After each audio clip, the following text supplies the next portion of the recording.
Shalom, selamat pagi jemaat Tuhan. Apa kabar hari ini?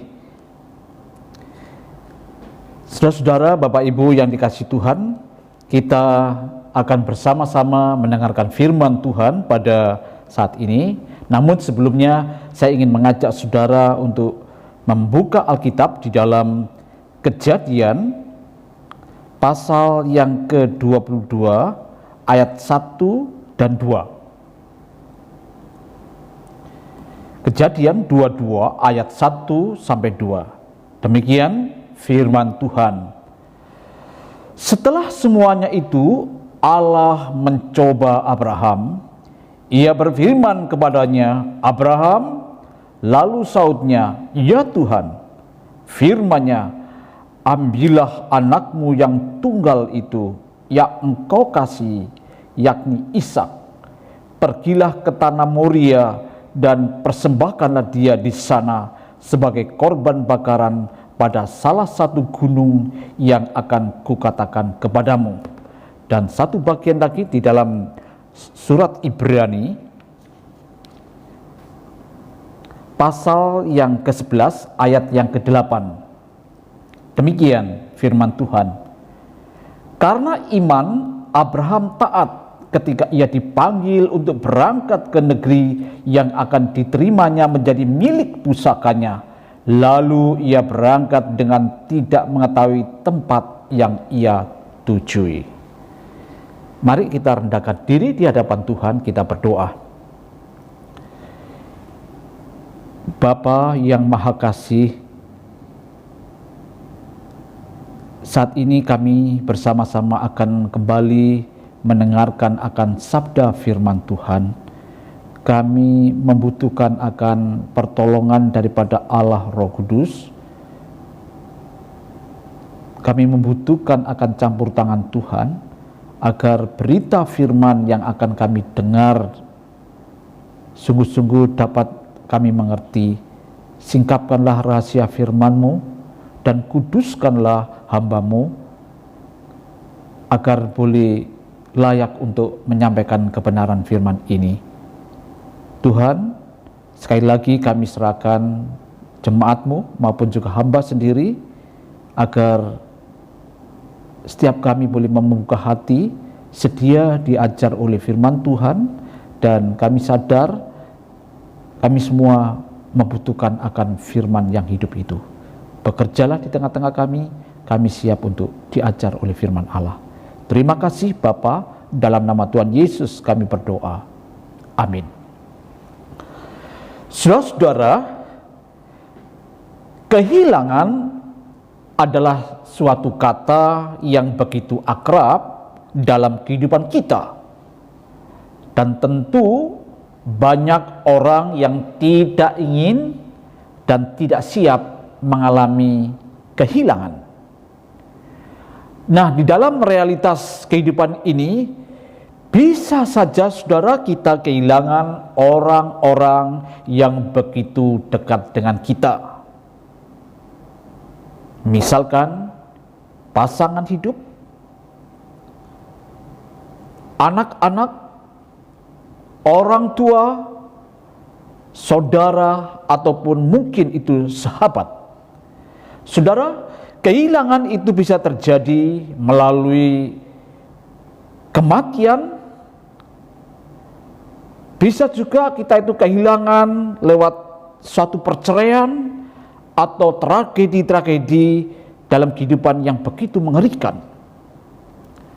Tetapi saudara-saudara, selalulah kita ingat bahwa Tuhan kita adalah Allah yang berdaulat atas segala sesuatu, dan tidak ada sesuatu apapun yang melampaui kuasa dan hikmat-Nya.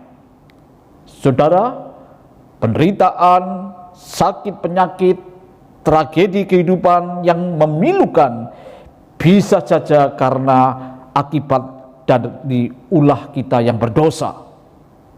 Walaupun tidak selalu demikian, saudara, Allah kerap kali mengizinkan hal tersebut terjadi untuk memproses dan membentuk kita menjadi pribadi yang terus bertumbuh menuju kedewasaan, menjadi pribadi yang matang. Saudara, yang mau saya sampaikan dalam renungan hari ini adalah pernyataan berikut ini. Apapun yang kita pegang dengan erat, kita harus belajar untuk melepaskannya. Jikalau seseorang memegang sesuatu yang terlalu erat, mungkin yang menjadi masalah adalah diri kita dan bukan apa yang kita pegang. Nah, ketika saya coba memikirkan, merenungkan akan kenyataan ini, paling tidak ada 4 bidang kehidupan yang seringkali sulit kita lepaskan. Yang pertama adalah harta benda kita. Apalagi saudara, kalau itu memiliki satu berharga, ya, barang yang kita beli atau benda-benda pemberian daripada orang lain atau warisan orang tua. Kadangkala juga terjadi, saudara, ada barang tertentu yang boleh saya kata itu harganya kalau dinilai secara uang kecil, namun itu memiliki suatu nilai yang luar biasa, atau orang bilang tak bernilai gitu, luar biasa. Yang kedua adalah posisi atau jabatan. Saudara, ini juga bisa menjadi hal-hal yang sulit untuk kita lepaskan. Saudara, di dalam konteks kehidupan kita saat ini, betapa sering kita menjumpai orang yang kehilangan pekerjaan atau bisnisnya. Dan masalah-masalah keuangan bisa menimbulkan stres. Dan banyak orang di dalam realita hidup ini yang terperangkap pada pendapat kehilangan pekerjaan, itu mereka pikir menjadi hilangnya identitas diri. Saudara, jika kita mengerti dan memiliki pengertian yang kuat tentang siapa kita sesungguhnya di dalam konteks relasi dengan Tuhan, maka boleh saya katakan kehilangan pekerjaan tidak lebih daripada sebuah perubahan jadwal dalam hidup dan contoh untuk memberikan dorongan. Yang ketiga adalah mimpi kita atau impian. Saudara, saya yakin setiap kita pernah yang namanya punya impian. Saya ingin gini, sekian tahun lagi saya punya jangkauan seperti ini.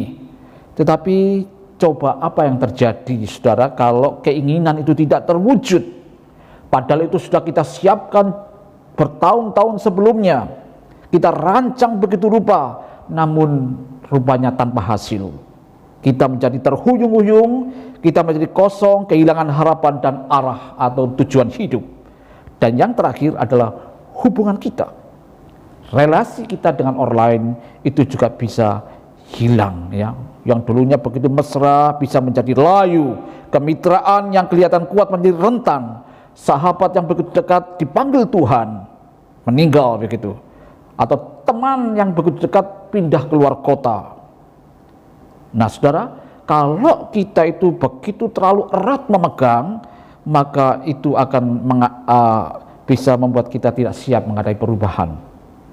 Saudara, di dalam Alkitab, salah satu sosok yang menonjol dalam PL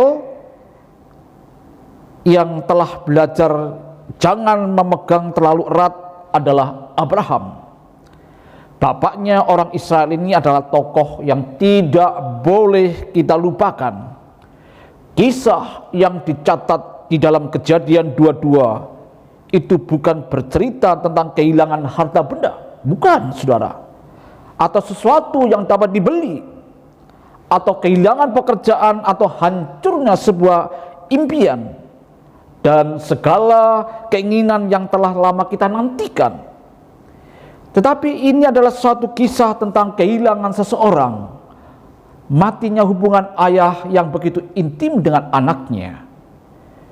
Jika saudara adalah seorang ayah atau ibu, saudara tentu tidak akan mengalami kesulitan untuk merasa empati terhadap sosok Abraham ini. Ia adalah Ini adalah satu kisah tentang seorang ayah yang sudah usur, yang sangat tua, yang memiliki seorang anak laki-laki yang sudah sangat lama dirindukan, yakni Ishak. Pada saat itu saudara, Abraham berusia lebih daripada 100 tahun dan mengalami berbagai pengalaman hidup yang membangunkan iman. Saudara, di dalam Kejadian 22 ayat 1-2 kita bisa melihat itu. Saudara, perintah Tuhan yang pertama kepada Abraham adalah ia harus meninggalkan tanah kelahiran dan semua sanak keluarganya dan pergi ke sebuah tempat yang akan ditunjukkan Tuhan kepadanya.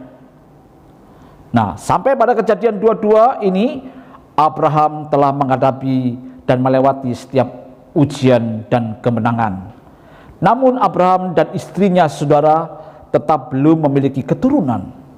Nah saudara, bisa jadi mereka bertanya, kapan Tuhan kami akan mendapatkan keturunan begitu. Saudara, ditinjau dari sisi medis, saudara, Abraham dan istrinya secara kondisi biologis memang sudah lewat begitu ya. Tetapi kita lihat saudara langkah yang diambil seolah-olah di sini kita melihat seolah-olah Abraham dan istrinya itu tanda kutip ya membantu Tuhan dengan rancangannya sendiri. Sesuai dengan permintaan Sarah, akhirnya Abraham mendapatkan seorang anak dari budak perempuannya, dari hamba perempuannya, dan justru itu akhirnya menimbulkan hal-hal yang tidak baik daripada hal-hal yang baik. Ini adalah tindakan yang tidak beriman. Tuhan mencela perbuatan Abraham dan menganggapnya sebagai dosa. Dalam ujian ini Abraham gagal. Saudara, waktu terus berlalu, bertahun-tahun kemudian Sarah istri Abraham akhirnya mengandung dan melahirkan seorang anak laki-laki yang dinamai Ishak. Saudara, singkat cerita, ketika Tuhan berfirman kepada Abraham bahwa Sarah akan melahirkan seorang anak laki-laki pada masa tuanya, Abraham tertunduk dan tertawa.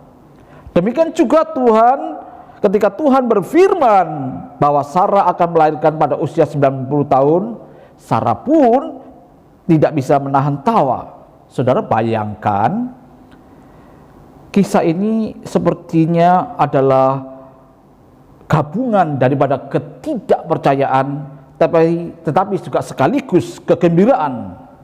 Hamil di usia 90 tahun pasti itu merupakan suatu mukjizat.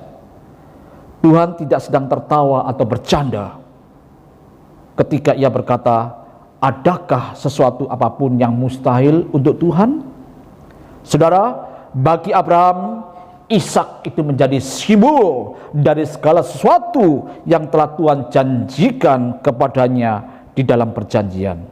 Saudara, tanah Kanaan atau tanah perjanjian akan dipenuhi keturunannya yang akan bertumbuh menjadi sebuah bangsa yang besar. Semua janji Tuhan, semua berkat Tuhan akan turun kepada Abraham dan keturunannya melalui anak yang dijanjikannya, yakni Ishak. Ia begitu menyayanginya. Saudara, kalau kita baca pasal 22 runtut begitu saudara, ketika bapak yang usianya sudah lanjut ini lagi bahagia-bahagianya dengan kehadiran anaknya, kejutan besar terjadi. Tiba-tiba saudara, Tuhan datang dan memberi perintah pada ayah yang baik, yang lembut dan lanjut usia ini. Untuk apa saudara? Untuk mempersembahkan anak laki-laki satu-satunya di atas mezbah. Saudara, mendengar saja bahwa Ishak akan mati sudah merupakan kabar buruk. Tetapi mengetahui bahwa ia yang akan membunuh anaknya adalah hal yang nyaris tidak masuk akal.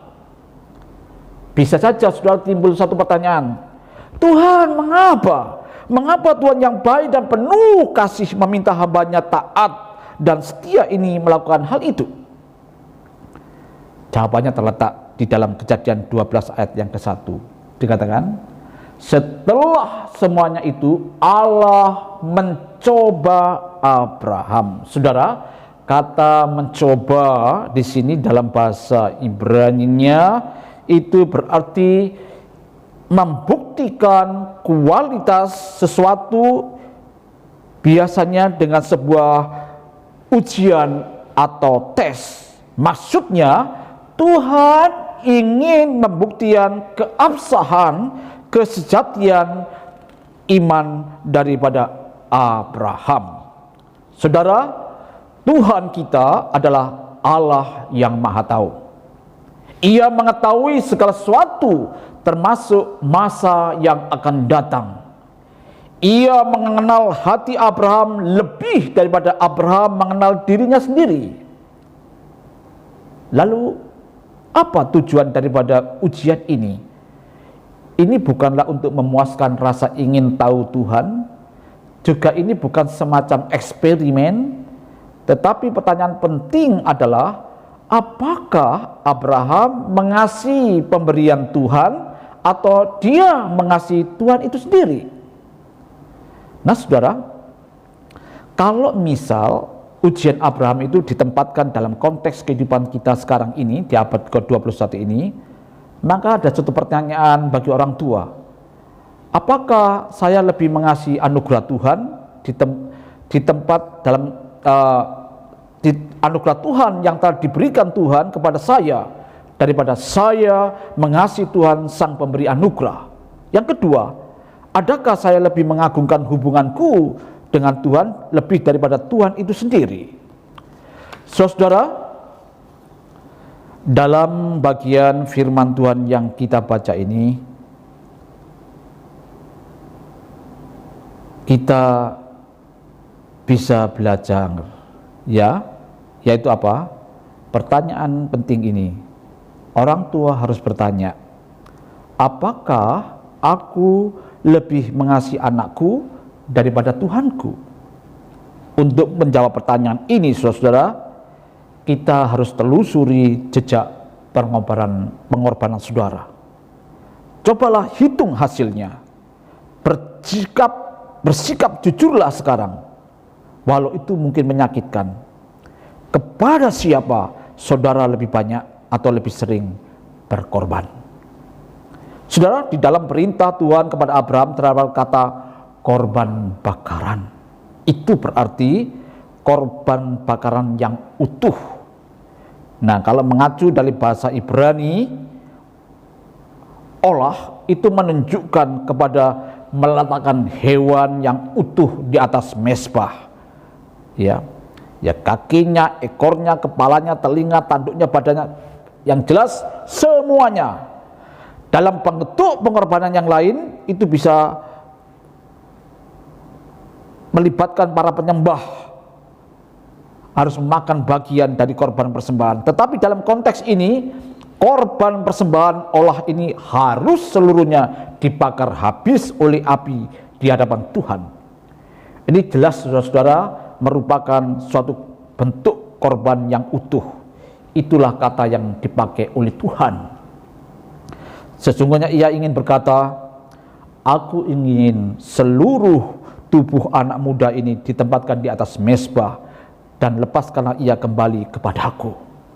Saudara, coba kita renungkan, kita coba mulai membayangkan bagaimana rasanya ketika kita mendengar perintah ini, saudara. Saya tidak bisa mengatakan apa-apa kecuali terkesan dengan ketaatan yang luar biasa daripada Abraham. Kecepatan reaksi Abraham benar-benar mengagumkan. Ia tidak berargumentasi, tidak ada penundaan, keraguan, tawar-menawar, bahkan tak satupun pertanyaan atau tanda yang keengganan. Alkitab katakan, keesokan harinya, pagi-pagi bangunlah Abraham. Ia memasang pelana keledainya dan memanggil 2 orang bujangnya beserta Ishak anaknya. Ia membelah juga kayu untuk korban bakaran itu. Lalu berangkatlah ia dan pergi ke tempat yang dikatakan Allah kepadanya. Saudara, ini tidak berarti bahwa Abraham menghadapi semuanya itu dengan perasaan tenang. Saya yakin, saudara-saudara, bahwa malam sebelum peristiwa itu terjadi, ia mungkin sulit tidur, ya, atau bahkan tidak bisa tidur. Kegelisahan yang dialaminya pastilah tidak tertahankan. Namun saudara, di dalam tindakannya kita melihat suatu sikap yang berserah sepenuhnya kepada Tuhan. Ia tidak menyembunyikan apapun, tidak ada keraguan-raguan. Ia bangun pagi-pagi, mempersiapkan perlengkapannya, membangunkan Ishak sebelum matahari terbit, dan memulai perjalanan. Saudara, saya sangat terkesan dengan iman yang sederhana dan berserah penuh dari sosok Abraham ini. Ya, saudara, biasanya kalau akan ada perpisahan gitu saudara, biasanya yang dilakukan oleh banyak orang adalah ada pesta, ya, pesta perpisahan, entah itu besar-besaran atau sederhana, ya, biasanya begitu. Atau kalau mau ada perpisahan, ada upacara makan bersama untuk kali yang terakhir. Tetapi yang kita tahu di sini saudara, hanya ketaatan sederhana terhadap perintah Tuhan yang dijalankan di dalam kebisuan. Inilah saudara kedewasaan yang luar biasa yang ditunjukkan Abraham. Dia pribadi yang matang. Saudara, dikatakan ketika pada hari ketiga Abraham melayangkan pandangnya, lihatlah kepadanya tempat itu dari jauh. Kata Abraham kepada kedua bujangnya itu, tinggallah kamu di sini dengan keledai ini. Aku beserta anak ini akan pergi ke sana. Kami akan sembahyang, sesudah itu kami kembali kepadamu. Saudara, ada sesuatu yang menarik di sini. Kata-kata dan tindakannya sangat sederhana dan tidak berbelit-belit, ya. Saudara, kita lihat kalau kita memposisikan diri sebagai Abraham, mungkin emosi kita sudah bergolak, kita sudah bergejolak begitu. Mungkin kita akan bertanya, aku tidak mengerti Tuhan, mengapa engkau menginginkan aku melakukan hal ini kepadaku? Dan mungkin ketika anak itu misalkan mati gitu, kita mungkin akan menangisi kehilangan seumur hidupnya. Tetapi tidak demikian dengan Abraham. Saudara, di dalam beberapa terjemahan itu menarik saudara. Dikatakan gini, kami akan bersembayang dan kemudian kami akan kembali kepadamu. Saudara lihat ada kata ganti jamak yang diulangi. Di dalam bahasa aslinya tidak ada tempat untuk keraguan-raguan. Abraham dengan jelas berharap bahwa ia akan kembali pulang bersama-sama dengan Ishak. Itu artinya apa saudara? Abraham itu sudah memiliki iman yang luar biasa. Dia tetap yakin bahwa nanti aku pulang pun bersama dengan Ishak anaknya. Nah, bagaimana kita bisa mengetahui? Perhatikan Ibrani 11 ayat 17-19. Dikatakan apa? Karena iman maka Abraham tak kala ia dicobai mempersembahkan Ishak, ia yang telah menerima janji itu rela mempersembahkan anaknya yang tunggal, walaupun kepadanya telah dikatakan keturunanmu berasal dari Ishaklah yang akan disebut keturunanmu, karena ia berpikir bahwa Allah berkuasa membangkitkan orang-orang sekalipun dari antara orang mati, dan dari sana ia akan seakan telah menerimanya kembali. Saudara, dari bagian ini kita tahu Abraham mengetahui 3 fakta penting. Yang pertama, Ishak akan menjadi alat dari janji-janji Tuhan. Karena itu Ishak harus hidup. Yang kedua, Tuhan selalu memegang janji-janjinya. Dan yang ketiga, kuasa Tuhan itu mutlak bahkan atas kuasa kematian. Saudara, luar biasa sosok Abraham ini. Sungguh ia telah menjadi teladan seorang yang beriman. Perhatikan responnya begitu cepat, ketaatannya yang tak terbatas, dan imannya yang sederhana. Kejadian 22 ayat 6 katakan, lalu Abraham mengambil kayu untuk korban bakaran itu dan memikulnya ke atas bahu Ishak anaknya, sedang di tangannya dibawanya api dan pisau. Demikianlah keduanya berjalan bersama-sama. Coba saudara, kita kembali membayangkan saat-saat yang sangat menyentuh ini antara ayah yang sudah lanjut usia dan anaknya yang waktu itu sudah mulai beranjak agak menuju dewasa begitu ya. Saudara, lalu berkatalah Ishak kepada Abraham ayahnya, "Bapa," sahut Abraham, "Ya anakku." Bertanyalah ia, "Di sini sudah ada api dan kayu, tetapi di manakah anak domba untuk korban bakaran itu?" Sahut Abraham, "Allah yang akan menyediakan anak domba untuk korban bakaran baginya, anakku." Demikianlah keduanya berjalan bersama-sama. Satu perbincangan antara orang tua dan anak.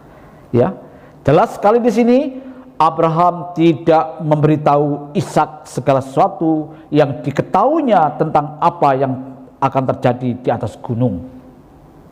Kita tidak bisa tahu dengan pasti mengapa ia menyimpan informasi.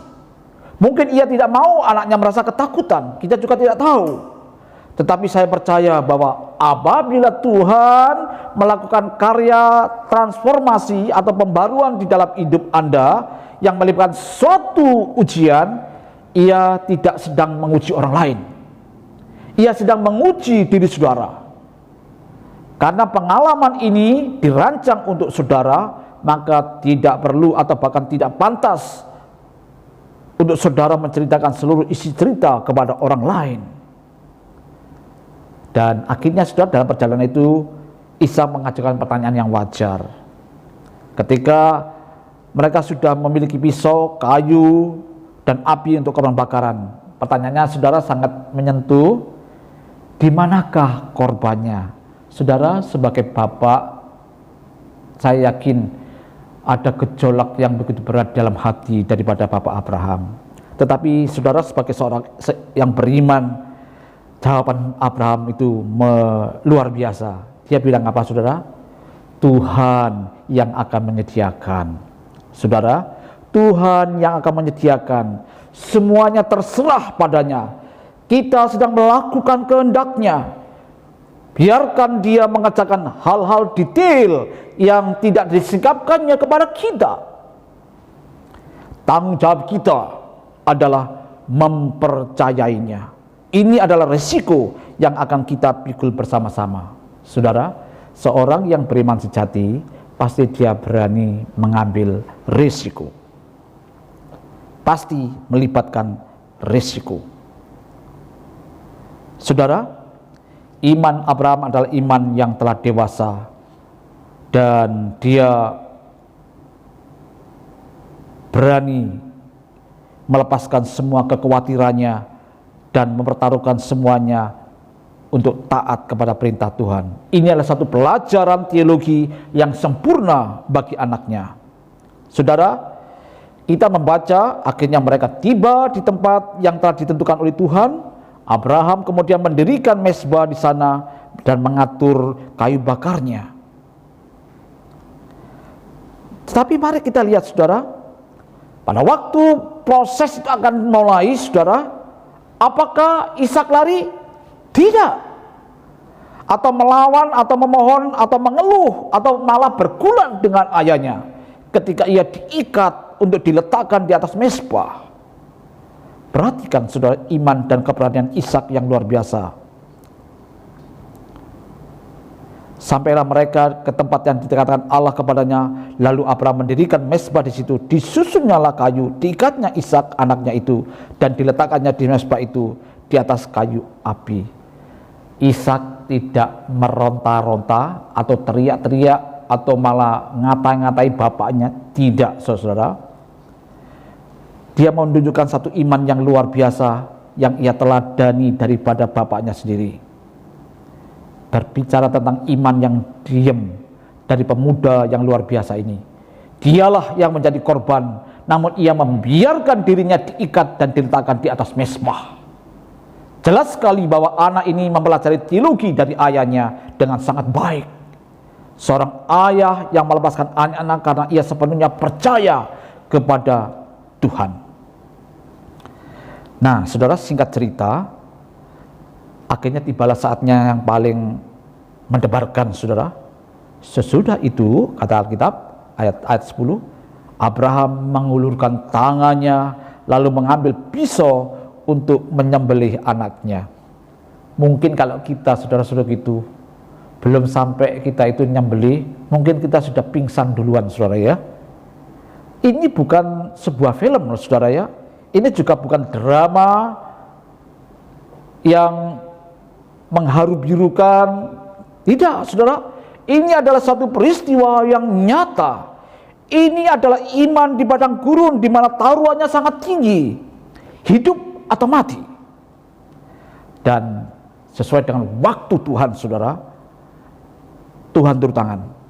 Tetapi berserulah malaikat Tuhan dari langit katanya, Abraham, Abraham, sautnya, ya Tuhan. Lalu ia berfirman, jangan bunuh anak itu dan jangan kau apa-apakan dia.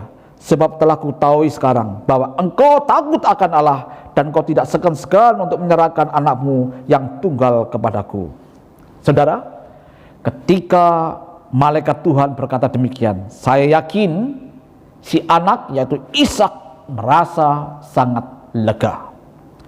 Tetapi Abraham pasti jauh lebih lega ketika Tuhan menghentikan tangan Abraham yang sudah siap untuk menghunuskan pisaunya.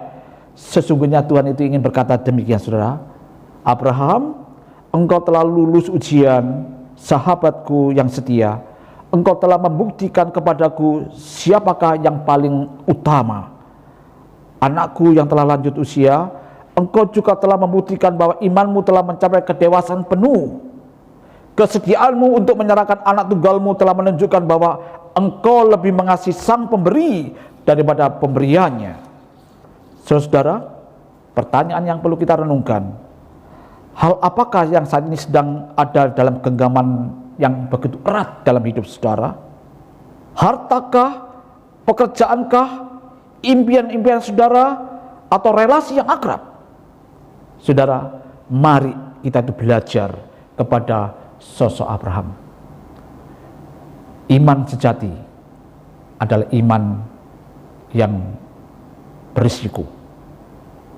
Tetapi justru saudara, kalau orang melangkah dengan penuh iman, dia akan diproses oleh Tuhan sehingga dia menjadi orang Kristen yang terus bertumbuh menuju kedewasaan dan matang. Maukah kita meneladani kehidupan daripada Bapak Abraham yang mau melepaskan sosok anak yang begitu dikasihi? Mari kita berdoa. Terima kasih Bapa untuk firman-Mu yang sudah kami dengar pada malam ini, dan kiranya apa yang sudah kami dengar itu sungguh-sungguh dapat kami lakukan dalam hidup ini. Terima kasih Bapa, dalam nama Tuhan Yesus kami berdoa. Amin. Tuhan memberkati.